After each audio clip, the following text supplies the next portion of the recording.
Stefon Diggs was done playing defense. Mason's leak had left him bleeding in the headlines, his sponsors backing out, his credibility shredded. But Stefon wasn't the type to fold, he was the type to flip the table when the game wasn't going his way. Late that night, after 3 phone calls with his lawyer and 1 furious drink too many, Stefon opened an encrypted folder on his laptop that almost no one knew existed. It was his insurance policy, something he'd been holding onto for years, long before Cardi, long before Mason.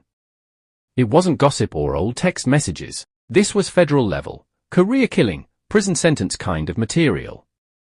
Stefon had connections too, especially from his days running in circles with money men who didn't always play clean. And one of those connections had given him files linking Mason Cole to a series of shady offshore accounts tied to shell companies, companies that weren't just moving Mason's money, but funneling cash for multiple high-profile entertainers. The shocking part?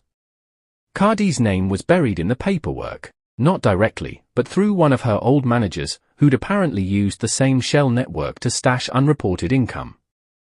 If Stefon dropped this, Mason wouldn't just look like a bitter ex-friend, he'd be investigated for fraud, money laundering, and potentially racketeering. And Cardi? She'd suddenly have to answer questions about why her name was connected to the same accounts. Stefon drafted a message to Mason, no sugarcoating, no preamble. You think you killed me with that clip? I've got files that tie your name to offshore laundering and Cardi's too. Keep pushing, and I won't just defend myself, I'll blow both of you out of the water. He didn't hit send yet. Instead, he printed the top page of the documents and slid it into an envelope, handing it off the next morning to a sports journalist he knew Mason monitored closely. No context, no explanation, just a taste. It was a psychological strike, designed to rattle Mason, to make him think twice before escalating further. Sure enough, within hours, Mason called. His voice was tight, no longer cocky. You don't want to go down that road, Mason warned. That road ends with both of us buried. Stefon laughed bitterly. Better buried together than me alone, he shot back.